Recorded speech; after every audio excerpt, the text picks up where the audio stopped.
Shout out Q. Shout out Q.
Shout out Q.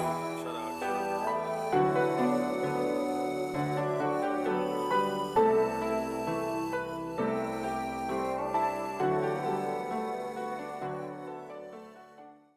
Shout out Q.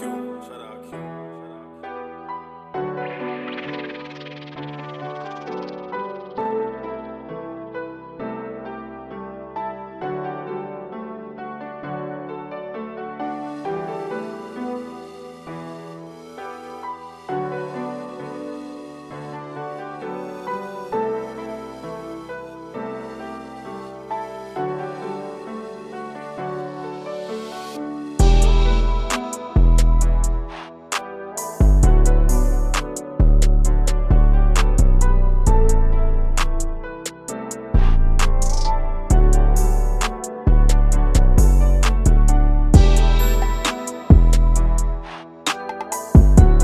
Now joining me from Millbrook High School before the start of the first day of PAD, second week of camp around the state of Virginia and local high schools here on the Kirby on Sports podcast. Now joining me is Kyler Jackson. Kyler, an impressive season last year for you, back to the grind early on. How's it feel being back out there with the Pioneers? It feels great. We're just making sure we stay humble, just staying humble and getting better, trying to reach our fullest potential. I know some pretty hot days of camp, days in the 90s, high 90s, but I would imagine a lot of good work putting in early on. Just take me through what you've seen out there early on in camp. I know it's early, but just take me through what it's been like so far. I think the heat definitely added to the mental toughness aspect. Everybody pulled through. We've had some challenging run-ins in the heat, and everybody's just been working hard and making sure we get to our fullest potential. From last year, this year, how do you think just personally you've progressed as an offensive guy preparing for the upcoming season? I've progressed a lot. I've worked on just being able to cut and get out my breaks more efficiently. Last year, I like to run downhill. I wasn't doing a lot of cuts, but this year I'll be able to run downhill, cut, and I'm 15 pounds heavier and way stronger. So, yeah, I know scrimmages are coming up, another practice experience, in-game setting against a different team. How do you think the team's faring so far, just getting the install together, so on and so forth, in these camps, getting ready for your scrimmages coming up? Our installs have definitely went smoother than last year with us being in the offense for our second year now. Everybody seems to be on the same page, and the plays that we were learning last year and trying to master last year, we've mastered in the beginning of the year. So it seems pretty good right now. And I mean, last but not least, pretty successful season. Obviously, not reaching the ultimate goal of a state championship, falling to Hanley in the playoffs, but just taking that momentum. How do you look to sort of carry it over into this upcoming season, if you will? To me, there really is no momentum. To me, last year was kind of a disappointment. We lost to a team twice that we shouldn't have lost to. So there is really no momentum. We have to build the momentum now. Everything starts now. We forget about last year. Last year means nothing. Kyler, great work as always. I'm sure this will not be the last time we talk. Appreciate your time here on the Kirby on Sports podcast, and best of luck to you this season. Thank you. Now joining me before Millbrook Pioneers suit up in pads for the first day of pads in preseason camp. Now joining me, Ezra Doyle, returner from last year up on the O-line. Ezra, thanks for your time first and foremost. How are you feeling getting back out there about week 2 in high school football camps around the state of Virginia? How are you feeling? I'm feeling great. I mean, it's always good to put the pads back on, and I know this team is definitely excited to get it started. So, I mean, just from last year, not the result you want to see, but getting back a year stronger. Some core group of returners, but some young kids as well. How are you seeing camp so far? I know it's still early, but what do you make of the team and everything so far? Yeah, camp's definitely opened up my eyes to a couple of these new guys. Their off-season work is definitely showing through on the field, and the guys we got now that are coming back are all dogs. Kyler, Ty, Dennis, dogs. I can't wait to be working with them. So some of the younger guys on the team coming up spoke to Coach Haymore about this earlier. What is that like, being sort of a leader to them? I know you have the coaches on the coaching staff, but at the same time, a player helping the younger kids out whenever needed. Yeah, definitely being a team captain for the last 3 years. That's a situation I've seen where we got guys who aren't as experienced as me or who aren't as experienced to the game of football itself, and just being there for them and being a student leader, not like an adult leader as well, is definitely someone they're going to want in their corner, and I'm happy to be that guy any day. So rewinding a little bit further, if you were a part of the whole 7-on-7s at Millbrook, what was that experience like? Just being a part of 7-on-7s seemed like pretty big turnout, food trucks all around Millbrook, and not really, would I say, real football, but you get a lot of good lessons out of 7-on-7s, if I'm right. Definitely. And everyone wants to talk, but I mean, once we put the pads on, it's definitely a different game. Like, we got all these linemen who are hungry and ready to play, but we got to sit on the sideline. So we got to wait our turn. But along with it, I get to cheer my teammates on and see a different level of football that I'm not playing. I'm out there in the sides. I get to see my dogs work. And I even got in on a play. I was about 2 yards short of a 2-point conversion, but it's all good, you know. But Coach AD over there called it for him. Yes, sir. He got me right. He got me right. But nah, 7-on-7 is definitely a good help. And it shows even a whole different part of our game because we don't normally pass the ball, but showing that we still have that in the back of our playbook definitely brightens it. So, you every year Millbrook has a tradition going down to Powhatan, just being together as a team, out of practice, in practice. You have a couple practices down there. How does that help you all in terms of it being together in the collectiveness of the Pioneers as a whole? Yeah, Powhatan is unlike anything any team could ever do. It's a whole 3 days when you think about nothing but football. We don't get our phones. We sleep on air mattresses. We eat every meal together. We run at 6 o'clock in the morning, running up in the forest. It's definitely a good way to get your head like straight because once Powhatan arrives, football's on, baby. It's time to work. And so we get closer as a family, but we also get stronger as a team. I can tell you just seem excited for football. Am I right? I'm so ready. I'm ready. Ezra Doyle joining me on the Kirby on Sports podcast. I'm sure this will not be the last time we speak, sir. Thanks for your time and good luck out there this season. Yes, sir. Thank you. Now joining me, the head coach of the Millbrook Pioneers, Josh Haymore, ahead of the Pioneers' first day of pads, second week of camp across the state of Virginia. Coach, first and foremost, pleasure being back. I appreciate the invite back out here. First and foremost, just how does it feel getting back into the elements of football? I know some hot days for camp. Just take me through what it's like being back out here. It's pretty nice. I mean, obviously, this is what all football coaches love is actually getting out here and practicing football. All the off season is great, but you don't really get to see the kids with pads on. You don't get to see them execute the plays that you work so hard on and all that stuff. But I think we do a good job. Myself and the coaches all do a good job of making sure that we get out. Coach Euler, our athletic director, making sure that we can get out. We adjusted some practices earlier this week. We go to Camp Powhatan last week for Thursday to Saturday, so we can kind of adjust as we needed there, just making sure that the meals fit in where we need to fit in when the parents come and feed us. But other than that, we haven't had to be in the gym yet, so hopefully that's not going to be a problem.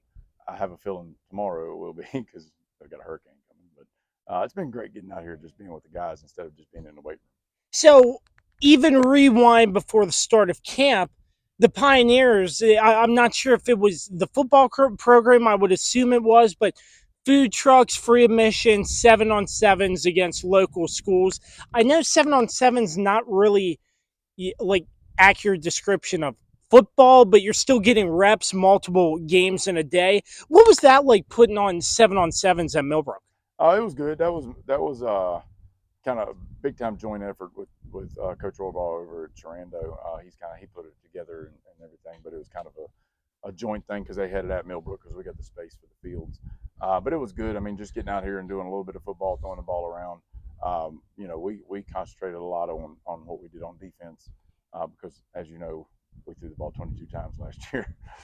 So I mean, we don't throw the ball too much, but we did some things that we could do during the season. So we did work on some single wing formations that we split some guys out and did some passing routes that single wing teams do and everything else. So we did work on something with offense that we could use and probably will use.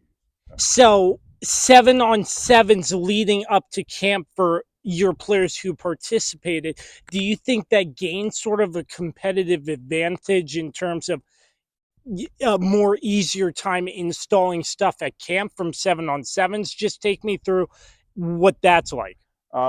Yeah, I mean, we kind of start back in March. We don't do a whole lot we don't do any pads or hitting sleds or anything like that. But we do, we got the 7-on-7s. We do one here that's a fundraiser for us that we do in May that has a lot of teams from all over the state instead of just county guys. And then we did those new ones this year with Coach Rohrbaugh in Shenandoah, James Wood, Warren County, Clark. Everybody was there, the local ones.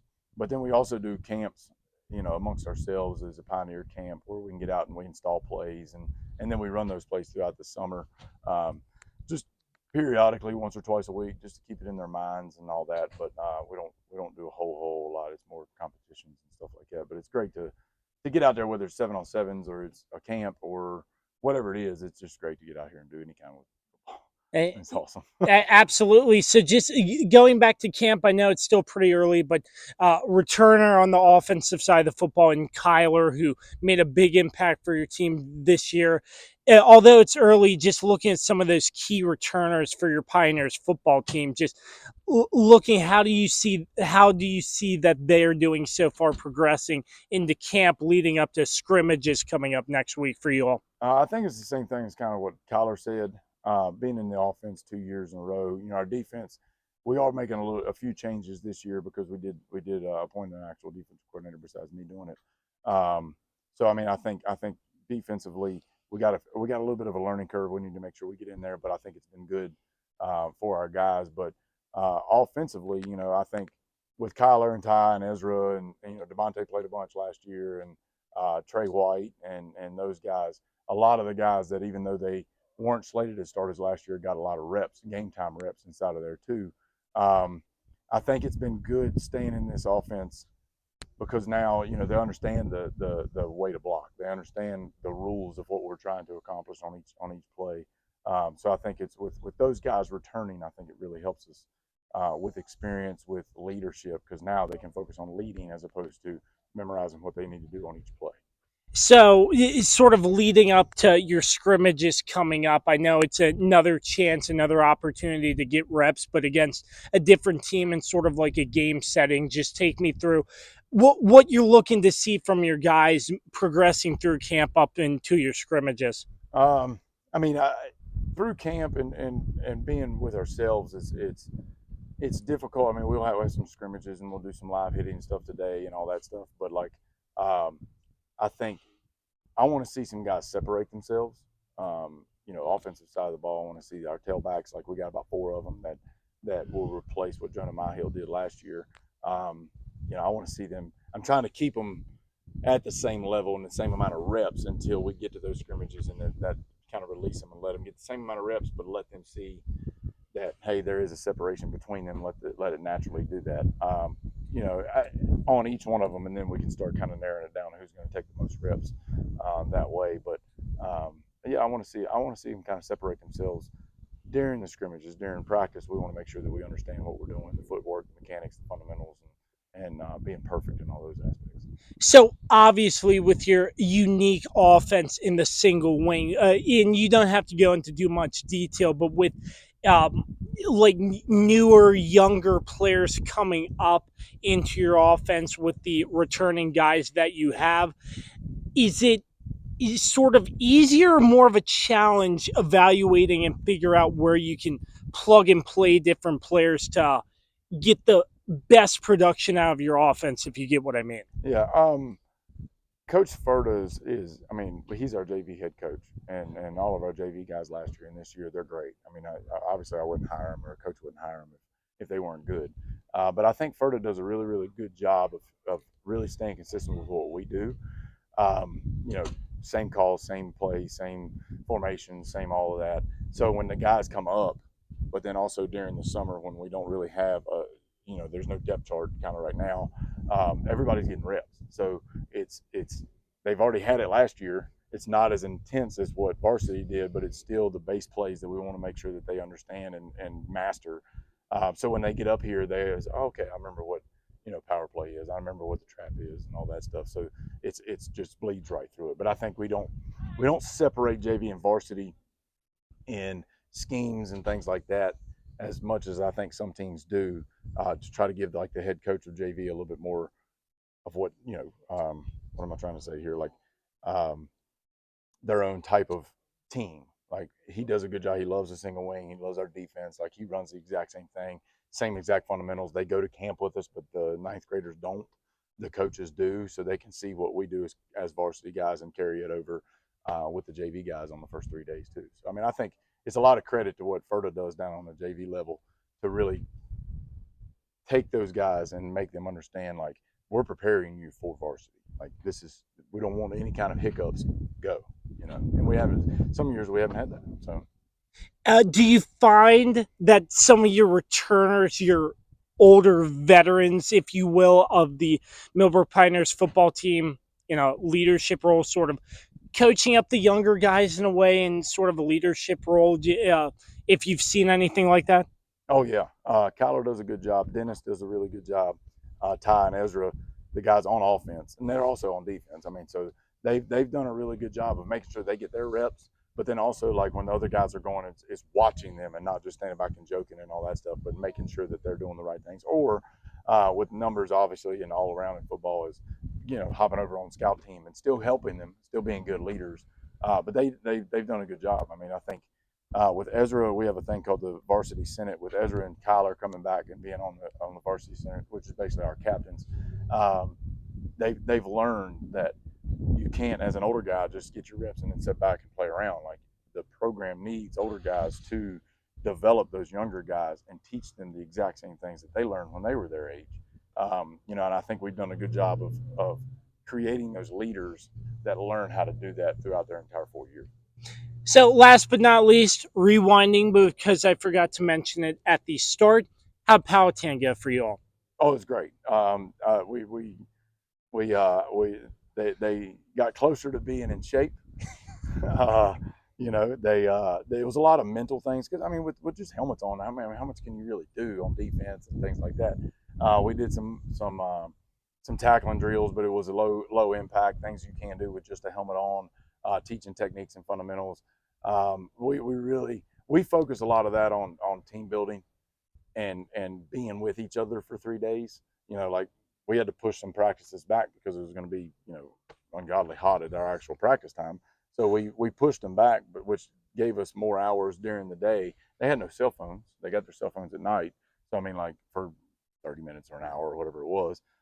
So they got to actually, like, sit down, and they were sitting in the gym, and that's where we slept. And, they got to hang out with each other for those 2 hours that we had to bump practice and all that stuff. But we did walkthroughs and just kind of making sure that we didn't do, outside of what we couldn't do and all that stuff, or what we could do and all that. So, but it was fantastic. So a tradition like the Pioneers have, going to Powhatan every year, how do you think that helps in terms of more collectiveness, togetherness with the football team as a whole? I think it helps a tremendous amount. I mean, I think it's one of the best things that we actually do here, because by that third day, you're so tired, so worn out, and then you have, by this time, we actually had 12 plays installed, so they kind of hit the proverbial wall of mentally. So, like, they start to bicker a little bit, and that's the time that, as a head coach and as coaches, we kind of reel them back in and say, "Nah, guys, we're a team. Like, we're here. We're all going through this together. Like, we're all positive with each other. Somebody messes something up, you help them fix it," and just bring it that aspect where if I only see them for those 4, 5, 6 hours a day, they don't have that aspect. While they're sitting in a gym, like, they can sit there and be, "Hey guys, let's hang around and talk to each other," but then they got to push each other. They got to make sure that they're all in the right spots and being a team.